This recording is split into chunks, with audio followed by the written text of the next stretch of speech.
I'm Logan Crawford, and right now on the Spotlight Network, we're diving into the gritty, raw, and emotional world of first responders with a wonderful author. His name is Daniel Garrity, and he has penned a powerful book. It is called Where Titans Rise. This isn't your ordinary firefighter story. It's a harrowing journey through danger, loss, and the silent struggles that haunt those on the first lines. With nearly 20 years of firsthand experience, the author sheds light on the emotional toll of saving others, even when it means losing yourself. We're delighted to have this very talented author join us here today on Spotlight. We thank the team at Atticus Publishing for helping us put him in the spotlight today. And we ask viewers like you to support authors like him by subscribing to our channel and by purchasing his amazing book. The links are below this interview. Daniel, thank you so much for joining us here today on Spotlight. Thank you for having me, Logan. Tell us a little bit about Titans Rise, where your inspiration came and how much of it is based on your own real life experience. Yeah, it is both fictional and non-fictional, and the readers can read it and decide for themselves what is real and what isn't. I like to leave a little bit of, question in there, so each reader can have a individual, experience, I suppose, and different thought process on it. But yeah, this was a story I just wanted to tell. I was writing it in my head for years, actually, and then I just put it down on paper. And it's been about 3-4 years now, actually, since I wrote it. But it took a while to get published and all that stuff. Listen, give us an overview of the story. Yeah, it's about a firefighter who has two daughters. One is more of a handful than the other, and he lost his wife, so he's a single dad now. And he begins to spiral with alcohol addiction. And ultimately, it can cost him his job and his family too. And it's a tough read for some people. Yeah, it hits home for others. Yeah, I'd imagine for a lot of first responders, it hits home because there's a lot of PTSD involved. I mean, you're seeing terrible things all the time. You kind of want to numb yourself out, and alcohol is not the cure, but a lot of people turn to it, right? Yeah, that's correct. Yeah, and a lot of us, we don't get diagnosed with PTSD. We deal with our stuff on our own, which isn't always the healthiest way to deal with it either.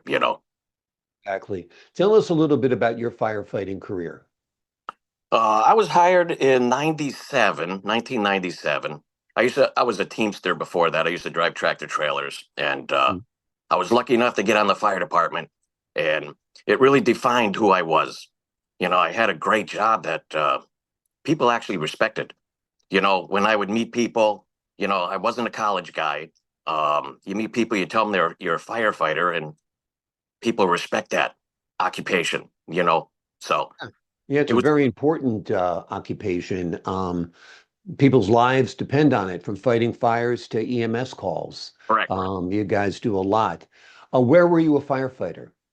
Chicopee, Massachusetts. Okay. Yep. So, so a lot of old buildings in Chicopee that I don't, are ripe for fires, right? that's correct. Yeah, a lot of big multifamilies and big brick apartment buildings, and yeah, a lot of old buildings there. Yep. Yeah.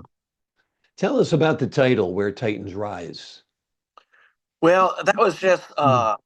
yeah, that was just a slogan that I just always liked, and that's why I named the main character Titan. And sometimes I consider, firefighters to be titans. We have to rise to the call. Same thing with police, same thing with military. We Yeah. we rise to the call.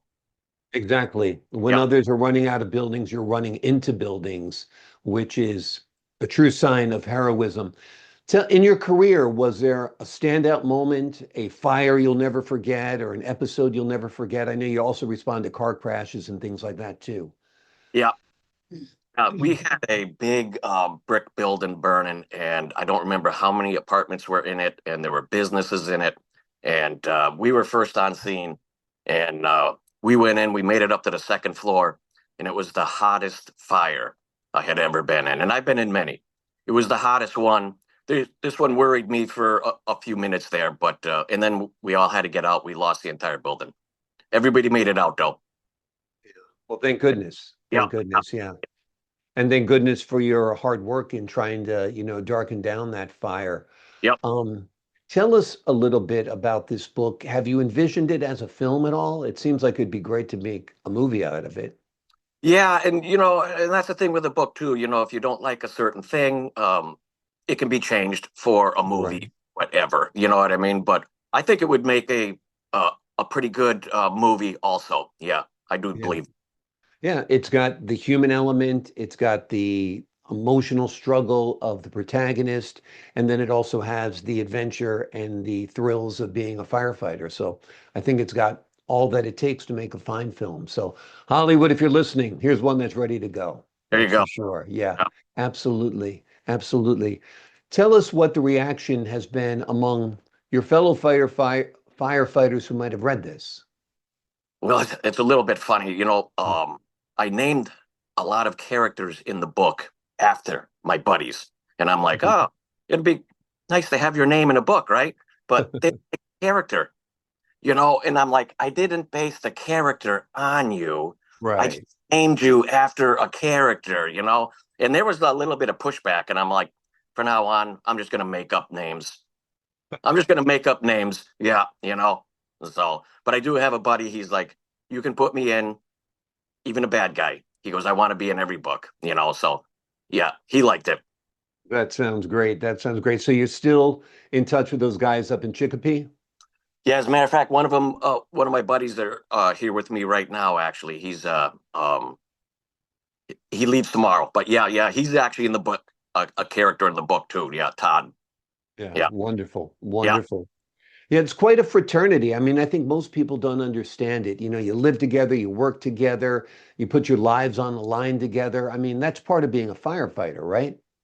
yeah, correct. And we're all different personalities, and we have to live together for 24 hours, and we get on each other's nerves sometimes. And there'll be arguments and stuff like that, but we're all a brotherhood, Yeah, and we all get over everything. yeah. If you have an argument with a guy because he left dishes in the sink or something, I mean, it's trivial, but everybody gets over everything. Yeah, we're all brothers. It's the same kind of stuff that happens in a family. You're together a lot, you start bickering and arguing, and at the end of the day, it doesn't mean much. Somebody's angry because you left dishes in the sink, Something, but yeah, oh yeah. But yeah. you never know what that guy's going through either. He could be having a bad day. He could be having a tough time at home. So you give everybody room, you know. Yeah. What's your favorite part of the book? What's the scene you like most that you wrote? The car crash. Yeah, because that's actually a real incident that I was at, and it was very disturbing. And I tried to put as much emotion in that as I could. I want people that read it to feel something. Hopefully they do. Tell the folks at home a little bit more about that scene. Yeah, it was a 75-year-old man who just had a medical condition, and he was doing like 70, 60 miles an hour, something like that. And he just crashed right through the front of a convenience store. Oh, And yeah, it was horrific. The vehicle, the SUV was all the way inside. It was even turned sideways and everything. Yeah, it was just wrong place at the wrong time for quite a few people. so how many people inside the store were injured or killed? One was killed. I don't remember how many were actually injured. Yeah, yeah, Amazing. yep, Amazing. yeah. Yeah, those are like I said, that's the kind of emotional toll it takes on people. You're seeing this 75-year-old man. I'd imagine he was killed, right? No, he survived actually. Hmm. Yeah, he survived. Yeah, Yeah, and you know, he just had an issue, and he made it all the way between the gas pumps and everything. There was nothing that deflected him one way or the other. It was like a straight shot. Be right. like tough to do even if you wanted to try to do it. But yeah, it was just everything lined up perfect. All the stars were aligned in the wrong way that day. Yeah. Yeah, because a utility pole or something would have stopped the car and that would have been a better target, right? Left or to the right, but it was nothing. It was just straight through. Yeah. Amazing, amazing. Well, that's one of many stories you will read about in this wonderful book. It's called Where Titans Rise. This isn't your ordinary firefighter story. It's a harrowing journey through danger, loss, and the silent struggles that haunt those on the first lines. With nearly 20 years of firsthand experience, the author sheds light on the emotional toll of saving others, sometimes even when it means losing yourself. Daniel, thank you so much for joining me here today on Spotlight. Thank you for having me, Logan. It's been my pleasure. Great having you on the show. To the folks at home, I'm Logan Crawford, thanking you for your time this time. Until next time on Spotlight.